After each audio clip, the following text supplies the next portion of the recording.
नमस्कार, मैं हूं सुचिस्मिता और आप देख रहे हैं खबर अब तक। आइए रुक करते हैं सुर्खियों की ओर। हजारीबाग में सरकारी योजनाओं का वन स्टॉप स्टॉल, शिविरों में मिल रही है त्वरित समाधान।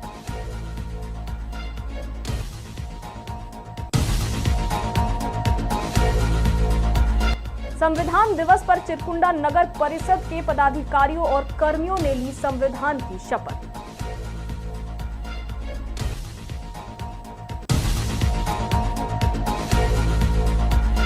पोस्ट मैट्रिक स्कॉलरशिप बनी ओबीसी छात्रों की पढ़ाई में संकट।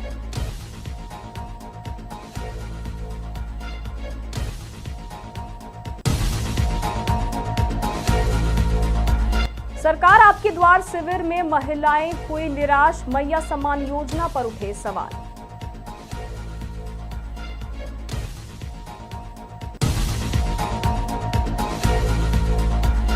मुगमा में मजदूरों का लेबर कोड कानून के खिलाफ विरोध, पीएम का किया पुतला दहन।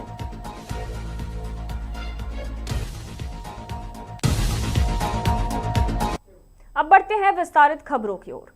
झारखंड सरकार के आपकी योजना आपकी सरकार आपके द्वार कार्यक्रम के तहत जिले में लग रहे शिविरों में इस बार एक विशेष सूचना स्टॉल लोगों के लिए बड़ी सुविधा साबित हो रही है।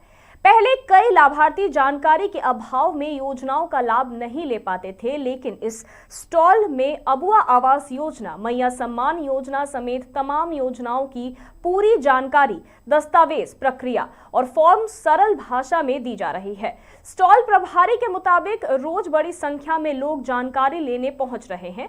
लाभार्थियों ने भी कहा कि अब उन्हें प्रक्रियाओं को समझने में काफी आसानी हो रही है। यह स्टॉल शिविर में असमय समाधान का अहम केंद्र बन गया है और योजनाओं को सभी लाभार्थियों तक पहुंचाने में बड़ी भूमिका निभा रहा है।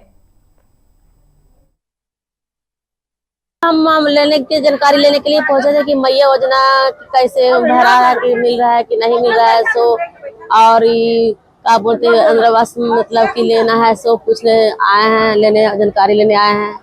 पता नहीं था कि इसमें क्या क्या पेपर लगेगा। हाँ, सो नहीं भैया बताए तो। हाँ, मेरा नहीं पता था कि कैसे क्या क्या पेपर लगेगा। भैया बता रहे हैं कि ये पेपर लगेगा, ये लेकर के जाना है वहाँ पे, तो मैया योजना फिर भराएगा और जैसे इंदिरावास भी भराएगा। जानकारी का पता करना कि कौन कौन सा चीज यहाँ पर फॉर्म भरा रहा है और कौन कौन सी फायदा लाभ होने वाला है, वही चीज का हम जानकारी लेना चाह रहे थे। तो पता चल गया? पता चल रहा है, मेरा अभी तो मेरा घर नहीं भरा है, वही सब भराना चाह रहे हैं। तो क्या क्या पता चला है? यहाँ बहुत सारी योजना है, उतना जानकारी उनको नहीं है अभी। वो अपना विषय में बता रहे एक चीज कहते हैं, जैसे कि पीएम किसान वाला जो मोदी वाला है वो वाला से नहीं भरा है, उसको चाह रहे भराने।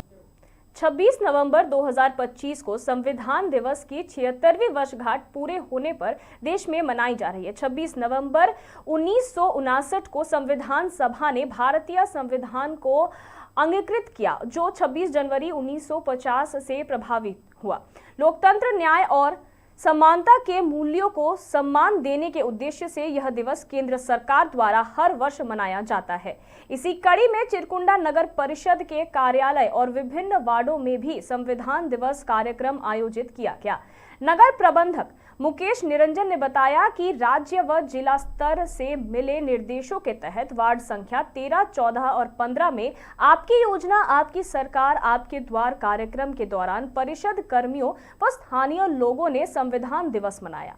कार्यक्रम में मौजूद सभी लोगों को संविधान के प्रति निष्ठा और उसके अनुरूप कार्य करने की शपथ दिलाई गई।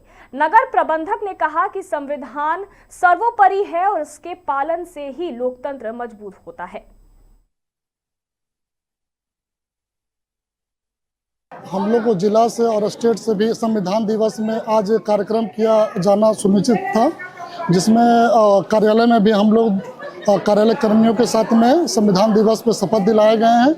और आज वार्ड संख्या 13, 14, 15 में कार्यक्रम आपकी सरकार आपके द्वार में चल रहा है। इसमें भी सभी लोगों के साथ में शपथ संविधान सभा का शपथ ग्रहण करवाया गया है। नियम कानून जो दिया गया उसके दायरे में रहकर सभी को अपने कार्यों का निर्वहन करना है, नियम के अनुसार चलना है। यही सब चीज़ों को लेकर आज जो है शपथ लिया गया है। झारखंड के रामगढ़ में ओबीसी छात्रों की पढ़ाई इन दिनों गंभीर संकट से गुजर रही है। पोस्ट मैट्रिक स्कॉलरशिप की राशि अब तक जारी नहीं हुई है और इसका सीधा असर सैकड़ों मेधावी छात्रों पर पड़ रहा है। कॉलेज की फीस से लेकर किताब कॉपी तक हर जरूरत पर आर्थिक तंगी उनका पीछा नहीं छोड़ रही। ऐसे समय में छात्रों को सामाजिक राजनीतिक सहारा जरूर मिला। आजसू पार्टी ने आगे आकर उनकी समस्याओं को उठाया और प्रशासन पर दबाव बनाने की कोशिश की, लेकिन बड़ा सवाल यही है कि क्या बिना किसी राजनीतिक हस्तक्षेप के प्रशासन अपनी जिम्मेदारी निभा पाने में असमर्थ है। पोस्ट मैट्रिक स्कॉलरशिप इन छात्रों के लिए सिर्फ आर्थिक मदद नहीं बल्कि उनके सपनों का सहारा है। जब यही सहारा डगमगाने लगे तो उनका हौसला कैसे कायम रहे। आखिर कब तक ये मेहनती छात्र अपनी हक की राशि का इंतजार करते रहेंगे और कब उनकी आवाज सच में सुनी जाएगी।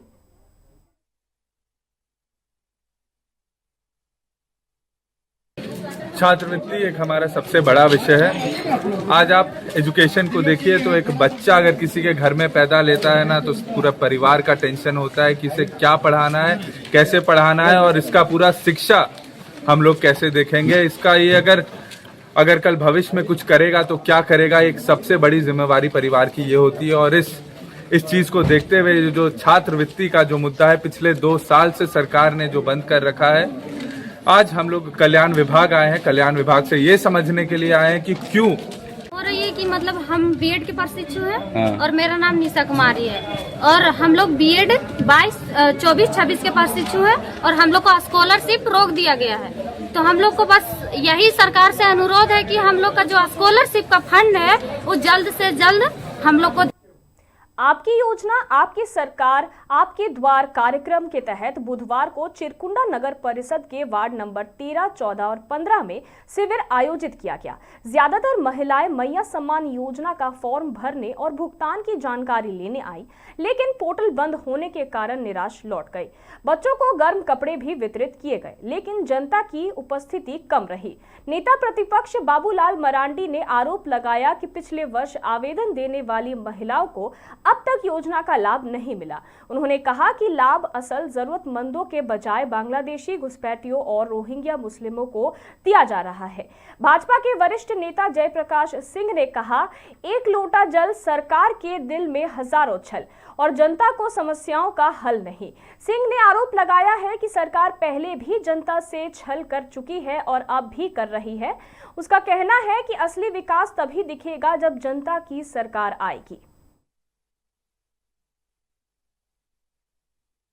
यह धोखा है और इन्होंने मैया के साथ खास करके धोखा दिया है। यह सरकार चाहती है कि जनता आवे और हम शंकर भगवान हैं, हम पर जल चढ़ावे। इस सरकार के बारे में यही कहना है कि एक लोटा जल दिल में हजारों छल और नहीं होगा जनता के जन समस्याओं का हल। आज नेता विरोधी दल ने अपने एक्स पर लगाया है या पोस्ट डाला है कि सरकार आपकी द्वार जो गारंटी कार्यक्रम चल रहा है इसमें इन्होंने मैया सम्मान की योजना से संबंधित आवेदन लेना बंद कर दिया है और बहुत लोगों ने जो पहले आवेदन दिया है उनको भुगतान नहीं हो रहा है और इनका साइट बंद है। तो इसलिए संपूर्ण रूप से धोखा है। झारखंड सरकार का ये योजना तो पिछले 4 वर्षों से चल रहा है। इस वर्ष भी उसी भांति सभी योजना का कैंप यहाँ लगा है। ये एक बहुत ही अच्छा पहल है जिसमें हर डिपार्टमेंट के लोग एक जगह बैठते हैं और त्वरित कार्रवाई हो पाती है। जो आम जनों के लिए जो समय निकाल के नहीं जा पाते हैं उनके लिए ये बहुत बड़ा सुविधा का अवसर है कि एक ही जगह गए और सबसे मिलके एक ही जगह काम का निष्पादन हो गया। हम लोग भी यहाँ पे सारा कैंप लगाए हैं, जन्म मृत्यु हो गया हो या पेंशन का हो गया हो या किसी भी प्रकार का होल्डिंग हो गया हो, जलापूर्ति हो गया हो, इलेक्ट्रिसिटी हो गया हो, हेल्थ का कैंप है। तो जो भी है ये सबसे आम जनों को बहुत सुविधा है। आज हम लोग वार्ड नंबर 13, 14, 15 में गांधी आश्रम में इसका आयोजन किए। मुगमा एरिया के कुमारडुबी कोलियारी में मजदूरों ने केंद्र सरकार के 4 लेबर कोड कानून के लागू होने के विरोध में प्रदर्शन किया। प्रदर्शनकारियों ने केंद्र सरकार के खिलाफ नारेबाजी की और प्रधानमंत्री नरेंद्र मोदी का पुतला दहन किया। बीएसकेयू मुगमा एरिया के सचिव रामजी यादव ने कहा कि यह कानून मजदूरों के लिए हानिकारक है। उन्होंने बताया कि पहले 23 मजदूर हितैषी कानून थे, जिन्हें खत्म कर 4 लेबर कोड बनाया गया, जिससे मजदूर वर्ग में हताशा है। निरसा विधायक अरूप चैटर्जी ने कहा कि इस कानून से मजदूरों के अधिकार सीमित हो गए हैं। 300 से कम मजदूरों वाली कंपनियों में लेबर कानून लागू नहीं होगा। छटनी के बदलाव नहीं किया जा रहा सकेगा और विरोध पर एफआईआर का खतरा भी है। उनका कहना है कि यह कानून उद्योगपति के हित में है।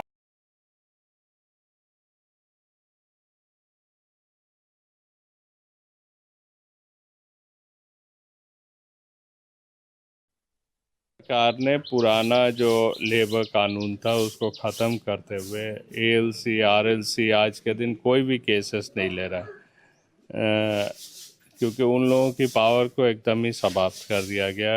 इनफैक्ट वो व्यवस्था ही समाप्त कर दिया गया। 300 से कम मजदूर होगा तो लेबर कानून जो है उस पर लागू नहीं होगी। छटनी में आप चैलेंज नहीं कर सकते हैं। अगर आप मतलब बंद करते हैं तो आपके ऊपर एफआईआर होगा, मजदूर अपने आवाज़ को नहीं उठा सकें। 12 घंटा काम करने का प्रावधान है। तो ये तमाम चीज़ें हैं जो पूरे देश भर में जो मजदूर है उसका विरोध कर रहे हैं। जो भी लेबर कोड्स में तब्दीली किया गया वो लेबर के साथ बैठकर, मजदूर यूनियन के साथ बैठकर बातचीत करके करना चाहिए, ना कि पूरे कानून को समाप्त करते हुए नए लेबर कोड्स को ला। ये उद्योगपतियों को मदद करने के लिए, अदानी को मदद करने के लिए किया गया, दूसरी कोई भी ये नहीं, जिसमें पूरी देश भर के मजदूरों को रोंदा जा रहा है। पूरे देश भर के मजदूरों को आज उसके हक और अधिकार से वंचित किया जा रहा है। लेबर कोड जो लागू किया गया है उसको लेके पूरे मजदूर वर्ग विरोध प्रदर्शन कर रहे हैं। हमारे जितने मजदूर वर्ग हैं उनके ऊपर ये काला कानून को थोप दिया गया है और ये काला कानून पारित होने के बाद समझिए कि पूरा मजदूर वर्ग एक गुलामी की तरफ बढ़ रहा है। ये जो गुलामी वाली कानून है उसको हम लोग नहीं मानेंगे। हमारा जो 4 कोड को लागू करने में जो मोदी जी ने झूठा जो वादा किया है, इसमें रोजगार की गारंटी होगी, न्यूनतम वेतन का गारंटी होगी, ये कहीं नहीं है। ये एक तरह से मजदूरों का छलावा है और ये कहीं कुछ होने वाला नहीं है। जो हमारे पूर्वजों ने जो श्रम कानून बनाया था, जो 23 कानून थे हमारे पक्ष में, उसको रद्द करके ये कानून को लाया। किंदौड़ी थाना क्षेत्र के गोधर बस्ती में एक 16 वर्षीय नाबालिग ने आत्महत्या कर ली। मृतका की पहचान जास्मिन कुमारी पिता विकास कुमार चौहान के रूप में हुई। जानकारी देते हुए कांस्टेबल अनूप कुमार ने बताया कि सुबह सूचना मिली कि गोधर बस्ती में एक नाबालिग लड़की ने आत्महत्या कर ली। लड़की 10वीं कक्षा की छात्रा थी और आगामी बोर्ड परीक्षा तथा हाल ही में प्री बोर्ड की तैयारी कर रही थी। परिजनों ने बताया कि जास्मिन रात में खाना खाकर अपने कमरे में सोने चली गई। सुबह जब वह बाहर नहीं निकली तो परिवार के लोगों ने दरवाजा खोला तो देखा कि वह फांसी पर लटकी हुई है। इसकी सूचना तुरंत थाना को दी गई। पुलिस ने शव को नीचे उतरवाया और पोस्टमार्टम के लिए SNMMCH भिजवाया। फिलहाल आत्महत्या के कारणों का खुलासा नहीं हो सका है। पुलिस का कहना है कि जांच और पोस्टमार्टम रिपोर्ट के बाद ही सही कारण सामने आएगा।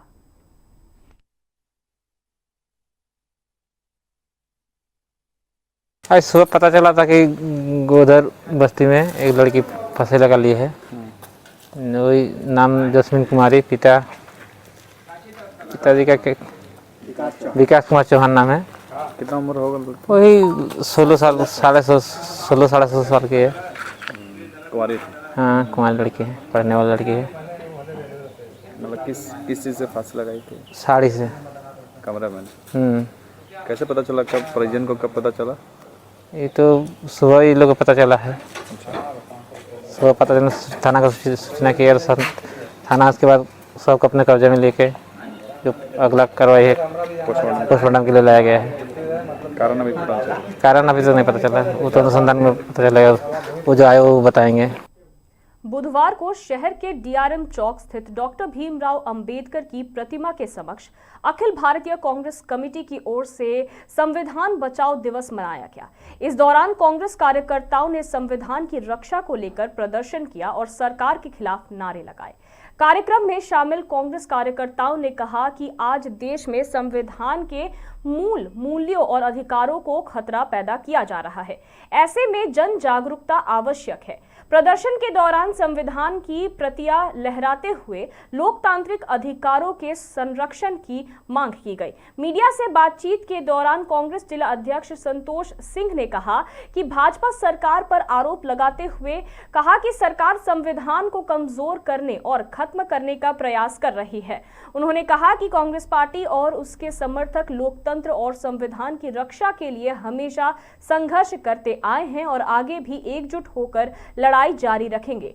कांग्रेस जिला अध्यक्ष ने यह भी बताया कि तमाम पार्टी समर्थकों के साथ मिलकर इस एक दिवसीय संगोष्ठी के माध्यम से संविधान के संरक्षण और जागरूकता का संदेश आम जनता तक पहुंचाया जाएगा, ताकि आने वाली पीढ़ियां अपने अधिकारों को समझ सके और उनके लिए आवाज उठा सके।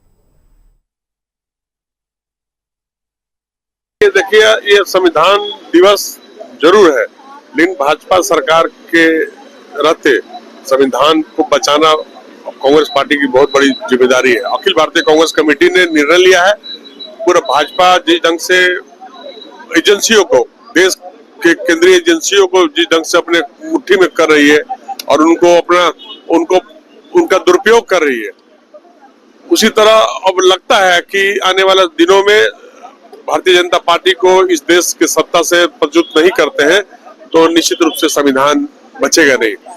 वो लोकसभा चुनाव में भी, पिछले लोकसभा चुनाव में भी 400 पार का सपना देखा था, और अगर 400 पार हो गया रहता तो आज निश्चित रूप से संविधान बदलने की बात हो जाती। अभी देख लीजिए, केंद्र की सरकार जो है SIR के माध्यम से वोट चोरी कर रही है और एक ऐसा कानून ला दिया है कि चुनाव आयोग कितना भी गलती करे, चुनाव आयोग पर कोई ना केस हो सकता है, ना कोई उस पर मानहानि कर सकता है। बुधवार को धनबाद के प्रधान जिला एवं सत्र न्यायाधीश वीरेंद्र कुमार तिवारी ने कोर्ट परिसर में संविधान दिवस पर संविधान की प्रस्तावना पर शपथ ली। इस दौरान उन्होंने कहा कि भारतीय संविधान की शक्ति, उसके उद्देश्य, उसमें वर्णित सामाजिक आर्थिक न्याय की परिकल्पना समझने का इससे अच्छा अवसर कोई नहीं है। ऐसे तो सभी रोज संविधान के प्रावधानों के तहत ही काम करते हैं, परंतु वर्ष में एक दिन ऐसा भी होता है जिसमें हम अपने संविधान के प्रति निष्ठा प्रकट करने के लिए एक जगह एकत्रित होते हैं। इसी कारण आज हम लोगों ने संविधान की शपथ ली है और उसके प्रस्तावना को पढ़ा है।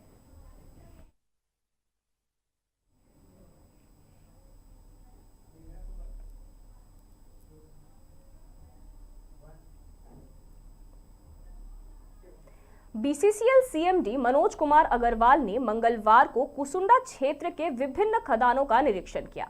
निरीक्षण के दौरान उन्होंने अधिकारियों को फटकार लगाते हुए कोयला एक्सपोजर और पंपिंग दक्षता के मौजूदा स्तर पर असंतोष व्यक्त किया और कहा कि कार्य प्रणाली में सुधार लाने के साथ उत्पादन व डिस्पैच पर ध्यान दें। उन्होंने सभी 6 स्थापित पंपिंग के निर्बाध संचालन के लिए अतिरिक्त इलेक्ट्रिक फीडर की व्यवस्था तत्काल करने के निर्देश दिए। इसके बाद उन्होंने अवैध अतिक्रमण हटाने और काली मंदिर के स्थानांतरण की प्रक्रिया का निरीक्षण किया और प्रभावित परिवारों से बातचीत करते हुए उन्होंने पुनर्वास के लिए प्रोत्साहित किया। CMD ने क्षेत्रीय प्रबंधन को सभी बुनियादी सुविधाओं से युक्त क्वार्टर उपलब्ध कराने के निर्देश दिए। उन्होंने कहा कि 32 अतिक्रमणकारियों के शीघ्र पुनर्वास के प्रक्रिया को तेज किया जाए।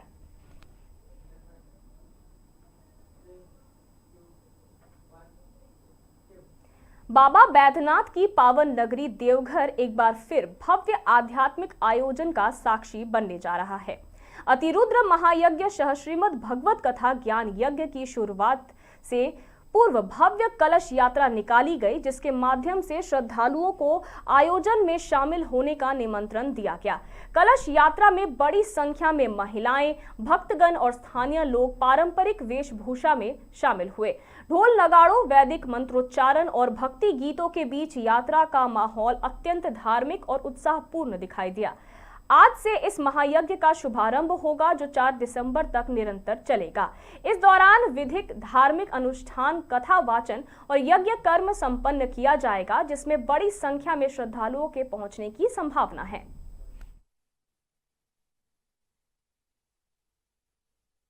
ये कलश यात्रा, जल यात्रा अतिरुद्र महायज्ञ के शुभ आरंभ के लिए होती है। कलश लेकर प्राण प्रतिष्ठा अतिरुद्र महायज्ञ की शुरुआत किया जाता है। ये कलश यात्रा हम महिलाओं के लिए बहुत ही व्यवस्था और अच्छा है। कलश का मतलब ये जल यात्रा होती है। कलश वहाँ जाके रखाई जाएगी। ये रखने के बाद ही सारा कार्यक्रम आरंभ होगा। अग्नि प्रज्वलित हो गया, सारे कुंडों में दी जाएगी और आहुति भी शुरू होगी। आज ये शुभारंभ कलश यात्रा बहुत ही महत्वपूर्ण चीज है। यज्ञ को शुरू कर रही। हजारीबाग ने न सिर्फ आजादी की लड़ाई में बल्कि स्वतंत्र भारत के निर्माण और संविधान रचना में भी अहम भूमिका निभाई है। जिले के 2 महान नेता स्वर्गीय बाबूराम नारायण सिंह और पूर्व मुख्यमंत्री स्वर्गीय केबी सहाय संविधान सभा के सदस्य रहे और देश के लोकतांत्रिक ढांचे को मजबूत करने की योगदान रहे। बाबूराम नारायण सिंह ने संविधान सभा में प्रधानमंत्री को प्रधान सेवक, अधिकारियों को लोक सेवक और मंत्रिमंडल को सेवक मंडल कहे जाने का सुझाव दिया था, ताकि लोकतंत्र में किसी तरह की राजशाही मानसिकता न रहे। उन्होंने पंचायती राज को मजबूत करने की वकालत भी उसी दौर में दी थी। डॉक्टर प्रमोद सिंह, जो बाबूराम नारायण सिंह के पोते हैं, बताते हैं कि उनके दादा की सोच आज भी प्रासंगिक है और संविधान पर होने वाली अनावश्यक आलोचनाएं उन्हें पीड़ा देती है। दिसंबर 2019 में बरही में जनसभा में प्रधानमंत्री नरेंद्र मोदी ने भी बाबूराम नारायण सिंह को श्रद्धांजलि देते हुए उनकी स्वतंत्रता संग्राम और संविधान निर्माण में निभाई भूमिका की सराहना की थी। वरिष्ठ पत्रकार मुरारी सिंह के अनुसार हजारीबाग को गर्व है कि यहाँ की धरती के 2 ऐसा नेता दिया जिन्होंने देश के संविधान निर्माण जैसी ऐतिहासिक प्रक्रिया में महत्वपूर्ण भूमिका निभाई।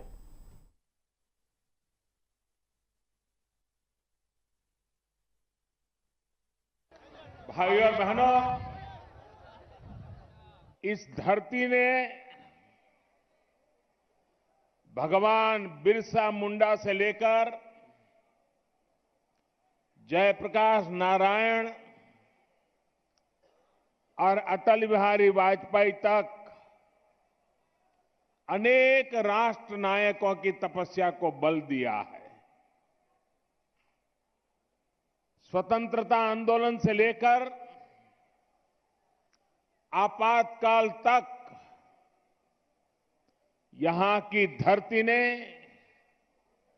इन महान नायकों को करीबी से देखा है। इसी धरती ने देश को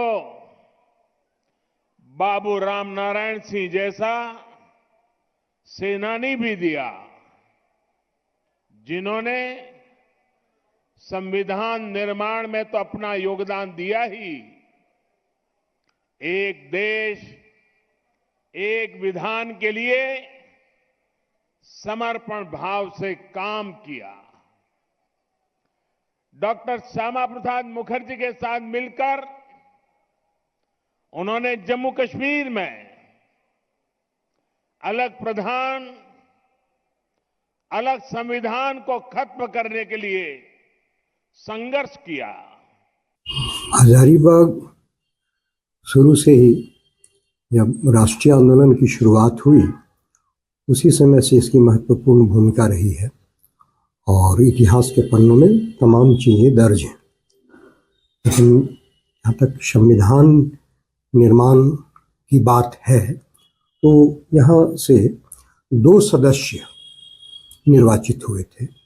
एक मेरे दादाजी, जो महान स्वाधीनता सेनानी थे, स्वर्गीय राम नारायण सिंह, और दूसरे बिहार के एकीकृत बिहार के मुख्यमंत्री स्वर्गीय कृष्ण वल्लभ सहाय जी। खबर अब तक में फिलहाल इतना ही। और खबरों के लिए देखते रहिए मिरर मीडिया।